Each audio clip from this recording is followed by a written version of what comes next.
গোলাপগঞ্জৰ দুটাকৈ কেন্দ্ৰত নহয় ভোটগ্ৰহণ কাইলৈ দ্বিতীয় পৰ্যায়ৰ পঞ্চায়ত নিৰ্বাচন ভোট কেন্দ্ৰসমূহলৈ বিষয়া কৰ্মচাৰী দল ৰাওনা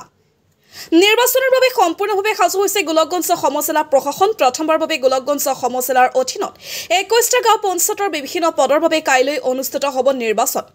গোলাপগঞ্জৰ চিলাৰায় মহাবিদ্যালয়ত অস্থায়ীভাৱে স্থাপন কৰা ষ্ট্ৰং ৰুমৰ পৰা বেলট বাকচ আৰু প্ৰয়োজনীয় সামগ্ৰী সংগ্ৰহ কৰি নিজ নিজ স্থানলৈ ৰাওনা হৈছে পুলিং আৰু প্ৰিজাইডিং বিষয়াসকল আজি ভোট কেন্দ্ৰৰ ভোটদানৰ প্ৰস্তুতি সুকলমে হোৱা বুলি গোলাপগঞ্জ সমষ্টিৰ আয়ুক্ত জগদীশ ব্ৰহ্মই জানিবলৈ দিয়ে ইপিনে গোলাপগঞ্জ সমষ্টিৰ অন্তৰ্গত 108 আৰু 110 নং ভোট কেন্দ্ৰত ভোটদান নহয় বুলি কোৱাৰ লগতে 7টাকৈ ভোট কেন্দ্ৰত কেৱল মাত্ৰ মহিলা বিষয়া থাকিব গোলাপগঞ্জৰ পৰা Tapan report north east frontier news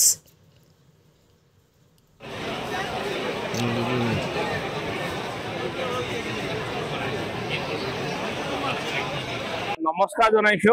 মই সিডিসি হিচাপে গোলাপগঞ্জৰ আজি আমাৰ ইলেকশনৰ ডিস্ট্ৰিবিউশনটো চলি আছে পঞ্চায়ত ইলেকশনৰ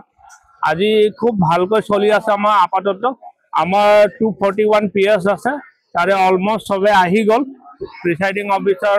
জৰ্নাল সেক্টৰ যিখিনি টিম আছে আহি গল এখেতসকলে মেটেৰিয়েল বস্তুখিনি সব ৰিসিভ কৰিলে আৰু অলপ অন্তিপলমে 1 ঘণ্টামান পিছত সবে ওলাই যাব ইয়াৰ পৰা মই ভাবিছো হুকলমে গৈ পাব তাৰে মাজতে আমাৰ 7টা পিএস আছে যত অমেন পলিং ষ্টেচন হয় আৰু 2টা পিএস আছে যত আমি ভোট দিব নোৱাৰিব হে পাব্লিক খিনি কাৰণ তাত আনকন্টেষ্ট জিকি গল জেডপিসি তাৰপিছত আমাৰ জিপিএম আৰু এপি মেম্বাৰ জিকি গল সেই কাৰণে 2টা পিএসৰ আমাৰ ভোট নহব বাকি খিনি আমাৰ কাইলৈ ভোটিং হ'ব ধুনিয়াকৈ হ'ব মই ভাবিছো ওয়েদাৰ যদি ভালকৈ দিয়ে কাইলৈ হোৱাৰ পিছত আমি কালি 10-12টা মানত সম্ভৱ আমাৰ পল কমপ্লিট হৈ যাব ৰাতি Thank you. দুৰ্গম এলেকাত আমাৰ ম্যাক্সিমাম বৰ্ডাৰ এলেকা হয় আমাৰ যেনেকে আমাৰ বাংলাদেশ বৰ্ডাৰ আছে আৰু ওয়েস্ট বেংগল বৰ্ডাৰ আছে আৰু হেপিনে কুকৰাঝাৰ সাইডৰ বৰ্ডাৰ আছে গোসাইগাঁও সাব ডিভিজন পৰ্বতজৰা সেইখিনি বৰ্ডাৰ এলেকাৰ অলপ ইস্যু আছে বাৰু ইন্টাৰনেশনাল বৰ্ডাৰ আৰু ওয়েস্ট বেংগলত অলপ ৰাস্তাখিনি অলপ বেয়া আছে তথাপিও আমাৰ সাইডৰ পৰা